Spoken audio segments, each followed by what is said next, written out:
juste avant le début de notre entrevue, quand même, mentionné qu'elle avait déjà obtenu 5 fois ce siège. Ce poste-là, oui. Oui. Moi, je veux dire que maintenant, à ce moment-là, comme vous voyez, dans le Moyen-Orient, on a beaucoup de troubles. On a des troubles en Libye, on a en Syrie, il y a la guerre.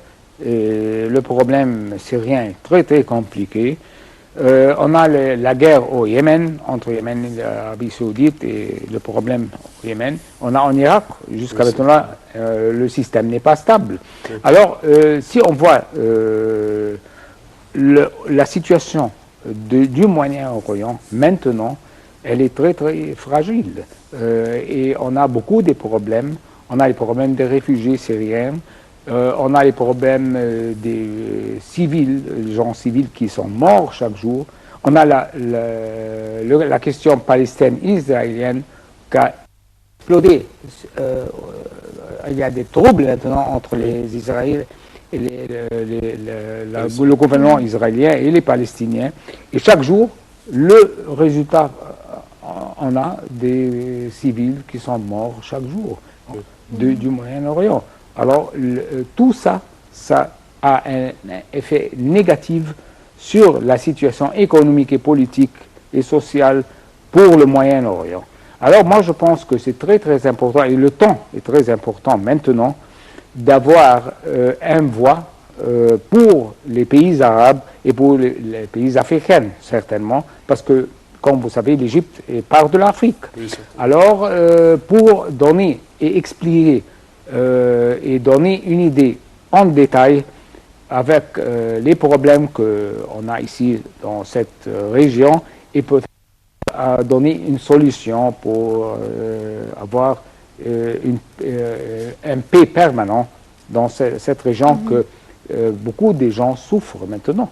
Mais franchement parler, est-ce que la présence de l'Égypte au sein de l'ONU, ça ne peut pas un peu affecter la position de la diplomatie égyptienne vis-à-vis de ces crises-là, de ces crises au Proche-Orient? Moi, je ne pense pas. Moi, je pense le contraire. Moi, je pense que ça va nous donner une chance pour... C'est une méthode pour expliquer à la communauté internationale, donner des détails de tous les problèmes on a ici dans cette région. Parce que, comme vous savez, depuis peut-être qu'on avait les crises de la révolution de 2011, le problème palestinien a été négligé complètement. Alors, et après, ça, immédiatement, on a vu des troubles entre les Israéliens et les Palestiniens. Beaucoup de gens sont morts, même aujourd'hui. La situation est très, très grave. Et la sécurité, l'ONU, on a fait un discours depuis 2-3 jours pour avoir une solution pour calmer la situation, pas pour avoir une solution permanente pour le problème palestinien. Mais nous, on ne veut pas calmer la situation. Nous voulons avoir une solution permanente pour les problèmes qui sont au Moyen-Orient. Et peut-être, moi je pense que l'Égypte va nous donner une très grande chance avec sa présence dans la sécurité nationale maintenant pour discuter en détail, comme je vous dis, avec tous les problèmes, comment on peut avoir une solution. Et spécifiquement, comme vous savez, il y a les 5 grandes nations qui sont... On a une place permanente dans ce conseil. Alors, et ces pays, comme vous savez, le président Sisi a fait beaucoup d'efforts. Il était en Chine, il était en Russie, il va aller en Angleterre maintenant. Et ce sont des pays permanents dans ce conseil. Alors moi, je pense les efforts du président, en addition qu'on a cette place à la ONU, peut-être va nous donner beaucoup de chances pour avoir une solution pour tous ces problèmes qu'on a dans la région. Quelques voix quand même demandaient à ce que l'Égypte demande un siège permanent au sein du Conseil de sécurité en représentant l'Afrique, le continent africain. Oui. Comment estimez-vous cela? Moi, je pense que ça peut prendre un peu du temps, parce que certainement, comme vous savez, maintenant, on a pris le premier pas, on a cette position. Moi, je pense que ça, peut-être, c'est bien, mais ça va prendre un peu du temps on doit avoir beaucoup d'échanges avec les pays africains. Comme vous savez, depuis 20 ans, dans l'ère du ex-président Moubarak, on a négligé peut-être l'Afrique complètement. On n'a pas donné une très grande importance. Mais je voudrais dire, dans l'ère de l'ex-ministre, M. Nabil Fahmy, il a fait beaucoup d'efforts, l'ex-ministre des Affaires étrangères, et le nouveau ministre, Sameh Choukri, qui a pris sa place maintenant, il a continué tous ces efforts-là. Et moi, je pense avoir une communication avec ces pays-là, africains, ça va nous donner un pouvoir pour avoir ce siège. Exactement. Oui. Parlons toujours des pays africains et de l'Union africaine. Et comment vous évaluez le soutien qu'a apporté l'Union africaine dans les essais de l'Égypte pour obtenir cette candidature ou ce siège-là? Moi, je pense que c'était quelque chose de très positif parce que, comme vous savez, quand je vous ai dit juste maintenant que le ministre Sameh Choukri, il a fait beaucoup d'efforts, il était à New York 5 jours avant d'avoir la décision. Et il avait beaucoup de contacts avant même ces 5 jours-là. Il était dans beaucoup de pays, il a visité beaucoup de pays.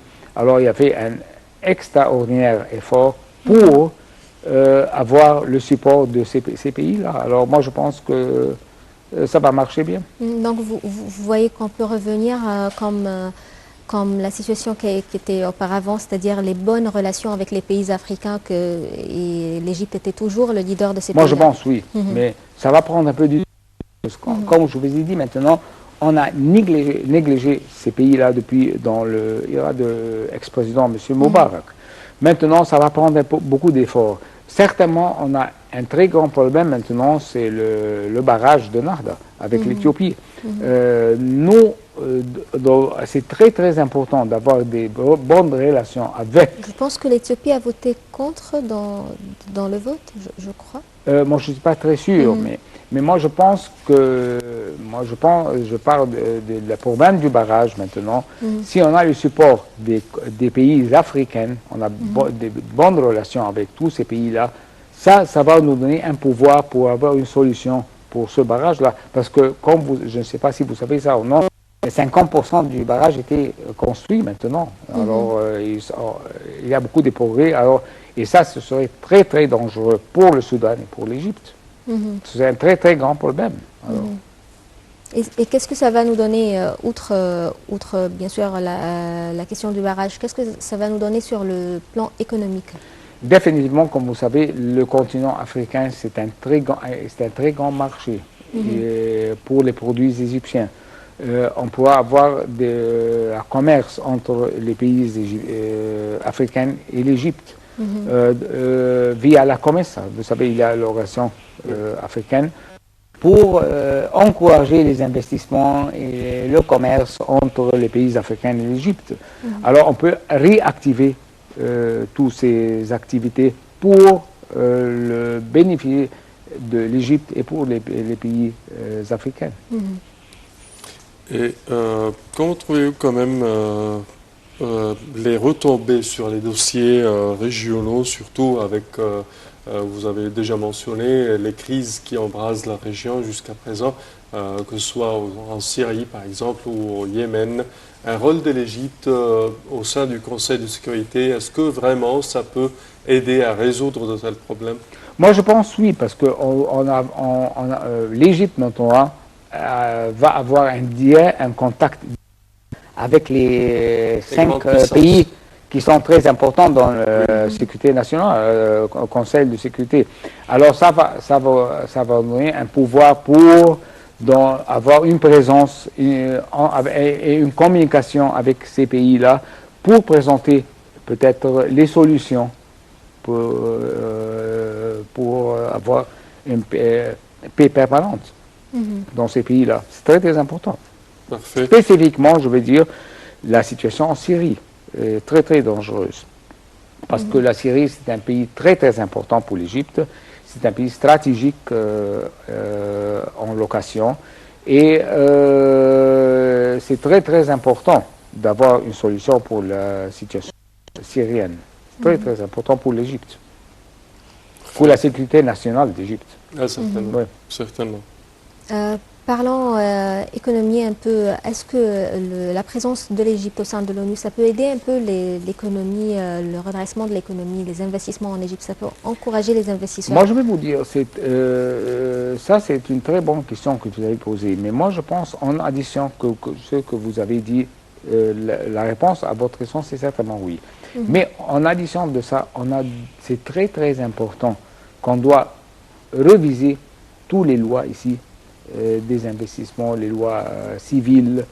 On doit élever les ressources humaines.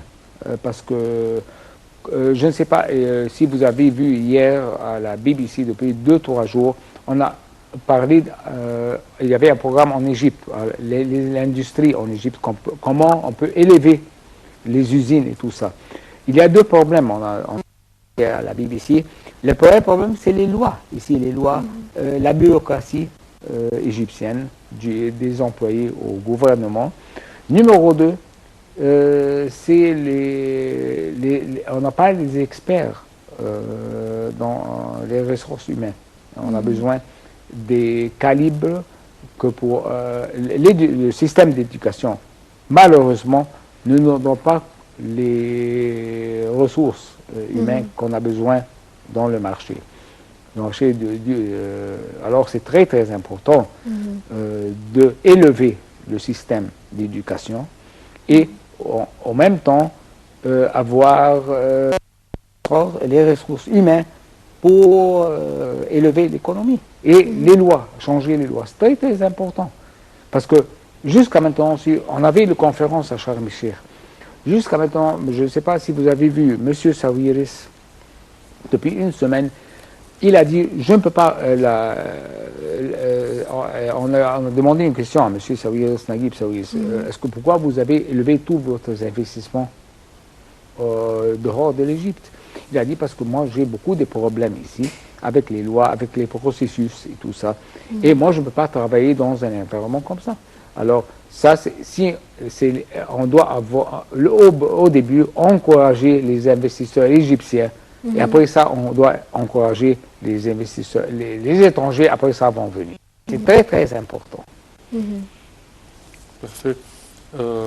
Si on fait une sorte de plan pour le futur proche, pour l'Égypte, et comment, je dirais, rendre utile cette occasion d'occuper un siège au sein du Conseil de sécurité, quelles sont les étapes à entreprendre selon vous, si on fait un plan d'action avec des étapes énumérées avec la priorité de ces étapes? Oui.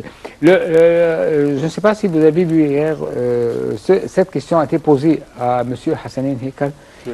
Qu'est-ce que serait, comme vous avez dit maintenant, un plan d'action? Oui, un plan d'action. La première chose, on doit avoir une vision et une stratégie. Maintenant, on n'a pas, ça c'était au programme hier à 5 heures, M. Hassanin Hekal a été avec Madame Lamis El Hadi dans un programme qui a duré 2 heures et elle a posé cette question. Et il n'y a pas une vision, il n'y a pas une stratégie. On doit avoir une stratégie, on va encourager, en quelle direction nous allons? Une direction socialiste, une direction capitaliste de l'économie. On n'a pas donné une identité pour l'économie égyptienne jusqu'à maintenant. Alors, là c'est une question. Est-ce qu'on ne devrait pas chercher, par exemple, une attitude pas gauche ou droite? Moi, je suis avec vous, définitivement. Parce que je pense que oui. juste être en équilibre au milieu de la gauche exactement. Et de la droite, ça sera tellement dans, je dirais, le bénéfice de l'Égypte. Exactement. Le deuxième point que très très important, c'est on doit encourager les jeunes. Parce que je vais vous dire une indication qui est très très négative. Dans les élections parlementaires, Oui. Et si vous avez vu les résultats, les jeunes, on n'a pas participé du tout. Comme candidat, oui, là. pas du tout. C'était tous les gens, les engagés qui sont allés à les élections. Ça, c'était au journal, ce n'est pas. Moi, j'ai lu ça dans tous les journaux, connu. Haram, Akhbar et tout ça. Alors ça, c'est très très important d'avoir la participation des jeunes dans le domaine économique et le domaine politique. C'est très très important. Et M. Hickel a dit ça hier, on doit avoir une méthode de communication entre le président et ces partis-là, les jeunes, les hommes d'affaires. Ce serait sous, le mécanisme, ce serait sous un conseil que constitue des jeunes, des hommes d'affaires, peut-être des chefs des partis politiques comme le WAFD, les autres partis politiques. Et on peut mettre une stratégie et on peut avoir une communication entre tous ces partis qui jouent un rôle très important en Égypte ici, Oui, et le président. parfait. Là, vous mentionnez quand même le rôle des partis politiques. Oui. Est-ce que vous pensez que ce rôle est tellement, je dirais, bien rempli par les partis politiques? Moi, je ne pense pas. Le rôle était très faible parce que, je vais vous dire un exemple, on avait beaucoup de troubles entre le WAFD, il y avait beaucoup de disputes et oui. tout ça, des problèmes et tout ça. On n'a pas concentré en développer un programme pour donner aux on va faire ça et ça, Aux et ça, jeunes, par exemple. aux jeunes, un plan d'action, comme vous avez dit maintenant. Oui. On n'avait pas n'importe quel de ces partis politiques, on en a donné un plan d'action. Alors, et ça c'est la raison, on avait le résultat de 20% des participants sont allés pour les élections. Ça, et moi, l'autre problème aussi, on ne connaissait pas qui sont ces candidats. Exactement. Oui. Oui. Et qu'est-ce qu'on va faire? Ce sont des... Leur tendance, même si je ne connais même pas la personne, je dois connaître son programme électoral, oui. Ses tendances. On n'avait pas tout ça. Oui. Il y avait une campagne électorale assez pauvre, je crois. Exactement. Oui.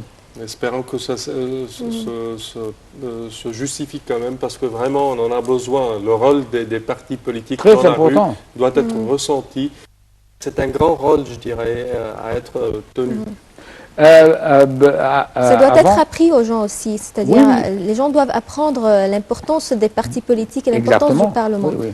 Les gens Mais sont complètement le ignorants. problème, c'est que ces partis politiques ne sont pas très proprement organisés. On doit commencer avec organiser ces partis politiques-là. Et après, on va faire l'autre parti que on va avoir les jeunes, comme vous avez dit maintenant. On va avoir les programmes, les plans d'action de chaque parti politique. Et après, on peut, sur cette base, on peut dire, oh, oui, je vais donner ma vote à celui-ci ou celui-ci. Oui, certainement. Au terme de cette édition, Dr Moustapha Tamam, nous tenons à vous remercier de vos explications. Merci à vous. Merci. Merci beaucoup, Dr Moustapha. Merci. Merci aussi à toi, Selma. Merci Inès. Chers téléspectateurs, au terme de cette édition, nous tenons à vous remercier de votre attention. Nous vous donnons demain rendez-vous avec une nouvelle équipe et dans quelques instants, dans quelques minutes. Exactement, je vous retrouve dans une trentaine de minutes, une nouvelle édition de la revue de la presse internationale. À tout à l'heure.